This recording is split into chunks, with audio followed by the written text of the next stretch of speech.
All right, welcome back. It's still Rapid Dawn this beautiful morning. And we did tell you earlier on the show that we'll be having a conversation regarding building collapse in Nigeria, not only in the FCT, not only in JOS, but generally in Nigeria. And we would tell you that we have an architect in the studio with us this beautiful morning to have this conversation with us. Just a brief background to this. Now, according to BCPG, that is a professional organization in Nigeria that aims to prevent building collapse, they say that Nigeria has experienced about 135 building collapse incidents, and so a large number of deaths alongside between 2022 and 2024, with the most recent one which happened on Saturday in Kobwa, a suburb in the Federal Capital Territory. And this is something that could have been preventable, but of course, we keep seeing this happen over and over again. So in the studio with us, we have architect Joshua Itubi, and we'll be talking about building collapse, prevention, management, how this happens, and why it's even happening in the first place. Welcome to the show. Wow, thank you so much for this opportunity. I have a lot to actually speak about building collapsing in Nigeria of recent. And I'm happy to be at Rapid TV. And I think one of the basic causes of building collapsing in Nigeria recently is because we have architects that want to do everything themselves. And in the architectural industry, in the building industry, it is always a teamwork and not just a one-man show. Now, if you're giving an admission in the university, in the polytechnic, you go to the faculty. In the faculty, you have an architect, you have a quantity surveyor, you're going to have a structural engineer, you have estate valuers, and all of these are made up to sum up or to become a teamwork in building. But now in Nigeria, an architect wants to build a structural engineer, an architect wants to be the quantity surveyor, an architect wants to have he wants to own everything in the structural industry or in a particular project because he's after the money. And as such, he will end up not doing the calculations he's supposed to do for the structural, let's say the structural engineering part of the work, like the support. There are some load-bearing walls in the building of a house, and the architect will want to be the structural engineer. You also want to be the designer, the person that design, which of course is not supposed to be like that. The architect is supposed to come up with a building plan, then he will submit that building plan to a structural engineer. Now the structural engineer will pick it up from there. He's going to do the structural calculations of the beams, the columns, the steel, the rod that are supposed to be used basically for that building. But in Nigeria now, it's obvious we have the architect to be the structural engineer, the architect to be the electrical engineer, the architect to be the mechanical engineer. Is that even and possible? He wants to do everything. Yes, because we the architect, we see ourselves as master of all, and we feel like we come up with the design. You design the structures. Yes, we design the structure, so we feel we are master of everything. Okay, you did mention that you have a lot to say, and I can see your... They are the architect of the problem. Okay, let's imagine for a moment that the architects are given only the job that they are meant to do, which is designing. Yes. Let's imagine that is what has been going on. Yes. Are there perhaps other factors that you think could contribute to the frequent cases that we have been recording in recent times of building collapse? Are there perhaps other factors that are contributing to this frequent building collapse? Okay, thank you, sir. I think basically you have 4 factors that usually collapse or cause this catastrophe Now we have number one is overloading. Okay. That's where What do you mean by overloading? Yeah, that's what I want to explain now. Overloading in building terms have to be with it has to do with the structural part of the building. Now, when a building is supposed to have, let's say we're supposed to use a steel, let's say Y12. We have Y8, we have Y12, we have Y16 steel rod. Now, when a building that is supposed to, we are supposed to use Y8 to do a building. Now, the structural engineer may make a mistake and want to use Y12 or Y16. And whereas maybe the load bearing, we have three components in building. We have the substructure, we have the superstructure, and then we have the roof.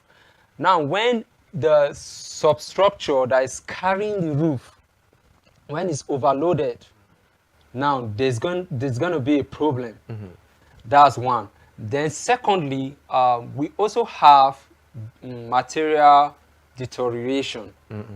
Material deterioration such that when a steel gets rust in the building, now the steel, before you know it will be bigger than, like, with time it will get robust. Then it will cause crack. There are some crack in a building, like particularly if you're used to old buildings, you see a crack coming from the walls of a building. That's because maybe the material that is mixed with the concrete is beginning to get rust. Okay. So it's beginning to widen up. So when it's widening up and you don't take care of it, when rain falls, it begins to make the walls weak. And you know there's an opening already. Okay. The crack. Yes, the crack. That opening, that water that is falling, it gets into the crack, and before you know, that part of that building begin to collapse. Then design flaws is another point. Design flaws, when an architect designs a house and gives it to a structural, there are some designs like, let's talk about Dubai structure. You know, if you go to Dubai, you find curvy kind of structure that are made with the late architect Zahid Hadid. She's a woman, a very prominent woman in architecture. She did so many structure, curvy structure, but we've not heard of anything like collapsing over the years. Now that's because the design she brought up was able to go in line with the structural engineer's design. Because after designing, you have to give the structural engineer, he is the one to know, okay, there's supposed to be a column here, there's supposed to be a beam here. Let's not even go too far. Talk about Dunamis Church in Abuja here, a very big building containing 100,000 people. And it doesn't have pillars in the middle. Let's talk about Canaan land. I think Canaan land is even in the Guinness Book of Record. It doesn't have pillars in the middle. Those pillars were buried in the walls of each of those buildings. And as such, that's because there is an agreement between the architect and the structural engineer. So when the design of a building doesn't go in line with the structural engineer, definitely there's going to be a catastrophe like that. And then natural disaster. Natural disaster also causes buildings to collapse. Let's talk about erosion, rainfall, floods, and so many others. Let's now look at what happened in Jos, for example. Really sad. Yes. It was said that the building originally was a bungalow that was converted to a two-story.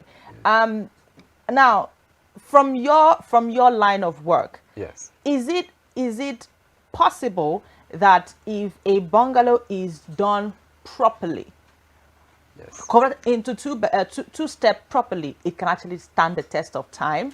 Is it a problem of foundation? What could have gone wrong in the issue of the building in Jos, the school building in Jos? Well, before I speak, I would like to say, may the souls of those that lost their loved ones rest in peace.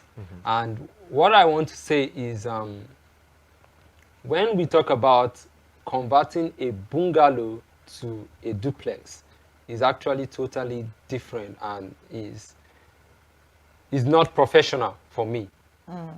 It's not professional because you can't actually convert. The foundation of a bungalow is different from that of a duplex.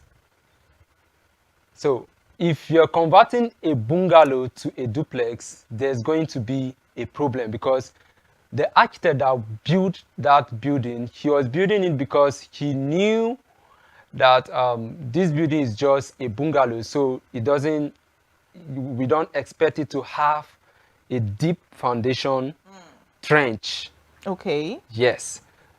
And you coming to convert it to, if you're coming to convert it to a duplex, that means everything is going wrong because the load that is going to come from the top of the building, the slab, the walls that you are raising, the roof, talk about the steps, the timber, so all So of that those is things, wrong, no matter how strong the foundation no matter is. how strong a foundation is wrong. There's a foundation for bungalow different. There's a foundation for a duplex different. Yes, because let's talk about, okay, for a bungalow, you can just have just 1 meter of trench, but when you talk about for a duplex, you're gonna have like 2 or 1.5 meters down first. Then we will talk about the hard cores because there are big stones you're going to put on ground because it will help to hold the load from the roof. So that's the mistake so many people are making in the building industry. Let's talk about substandard materials. Okay. Yes, because I mean it's all part of it. If you want to look at some of the issues you talk about, you've mentioned architect wanting to do all. You've Yes, talked about excess Deterioration. loading. Yes. You've talked about Material but you haven't talked deterioration, about natural. workmanship. Okay. And I mean, are you trying to say that the people who did the work, the workmen, that Yes. you know they are exempted? Are you trying to talk about the materials? Are you saying that materials have no place, no role to play in this? Wow, material have a bigger role to play because if you listen to me carefully, you hear me saying Talking about substandard materials. now. yes. When maybe an architect is supposed to bring steel that is let's say Y8, and he's coming to bring Y12. He's supposed to bring Y16, then he's coming to bring Y12 to the side because he wants part of the money to himself.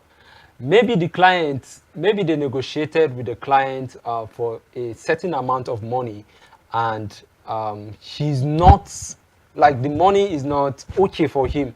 He will not tell the client that, look, this money you're giving me is not really okay for Okay. me, because he really wants to do the job. He wants to stay in the line. So he will just have to accept. Then as the building goes on, he will start bringing substandard materials. When he's supposed to bring standard materials, he will bring substandard materials to the side, and everything end up And then being a being mess. a mess. When you were mentioning part of the reasons why they will have frequent building collapse, Yes. one of the things you mentioned was natural disasters. And in fact, Jaws in particular has been pounded by heavy rains for quite some time. There are some times when it rains in Jaws and it's raining like ice. Like ice, yes. Yeah. Yes. And then we have, repeated thunderstorms. You would expect that people who are built, whether it's the architects, whether it's the structural engineers, or even the property owners themselves, Yes. would take that into account. Is such a factor not considered when buildings are being erected in such a way that no matter how heavy the rainfall is or how intense the thunderstorm is, the building is strong enough to withstand adverse weather conditions. Yes, yes. It's supposed to be like that. Like whatever the architect is going to do, he has to put the natural disaster into consideration. I think another aspect of natural disaster that is affecting us in Nigeria presently is the local miners. Okay. Okay, so the local miners will mine and not fill up the holes they dig beneath the ground surface. And as such, with time, if those things are not taken into consideration, it affects the environment. And I think there are local miners in Jos presently, like they are mining stones, limestones, columbite, and so on and so forth. So such miners, with time, will be hearing stories of erosion in Nigeria because there are local miners and the government are not taking consideration, or they are not looking into that aspect because some people are benefiting from it. Let's just be frank. So, and normally, if you're mining something, if you're digging a hole beneath the ground, after you must have gotten what you want, you're supposed to lock up that space because that's like a void. And if you're coming to build, it will affect the foundation of the building. And I think So let's now look at solutions, right? You've mentioned the government, and of course the Council of Registered Builders in Nigeria has actually called for stricter sanctions on developers that are responsible for things like this. And what else what are these measures you think that can be employed to make sure that the people who are in charge of this building project, from the architect to everyone involved, is concerned about human lives, because it's becoming a problem, or rather it's already a problem right now. So what do you think can be done from part of the government and then for the part of the associations in charge of this? Okay, I think in architecture we have association, we have ACON, we have the FC, like in Abuja here we have the FCDA that are in charge of the architectural designs. Now, before you design a building or before you go into building a house, you have to submit your designs to FCDA. You have to submit to ACON. They have to be sure that you are a licensed architect. Now, the solution there is some of these people, they also collect bribe. They also get paid from some architect, because there are some structures that maybe they will just give in.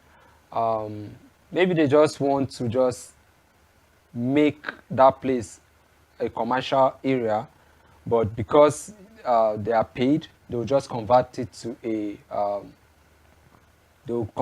residential area for people to just come and start living. Whereas maybe what the government have done there is they put the commercial building there in order to help people, but with time they end up like converting it to a residential building, and the whole thing is being messed up. Yeah. Okay. So one more thing before we let you go, especially as it has to do with prevention. Now, one of the reports that I think it's similar for witnesses of both the Jos incident and the one in Abuja is that people who either lived in the building or are close to the building would always complain of cracks. They noticed cracks either a week before or 2 weeks before or a day before, and then only for the building to now collapse later. So someone might want to get clarification on this. The very fact that there's a crack in a building, does it mean that building is about to collapse? What should be done when cracks are noticed in building structures? Thank you so much, sir. When cracks are noticed in a building structure, the first thing to be done is to call an architect. Okay. Now, when you call an architect have a professionalism or an expert way of dealing with such incident.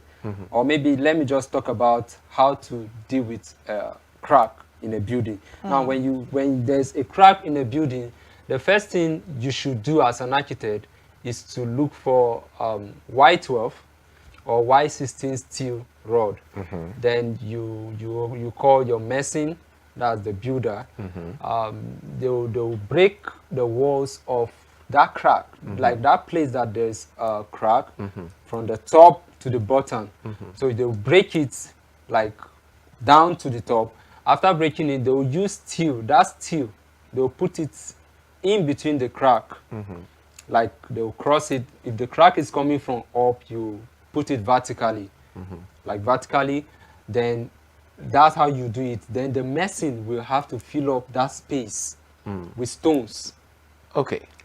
Because the crack may come from the foundation of the building. Maybe when they were digging the trench of the foundation, there's a hole that was existing. So what I'm asking is, could Yes. there be a situation where we notice a crack? Yes. Like you said, an architect is called in to evaluate. Yes. And then it is discovered that this building and the occupants are in danger, and therefore So they everyone should should vacate. evacuate. Yes. Okay. Very important. Everyone should evacuate.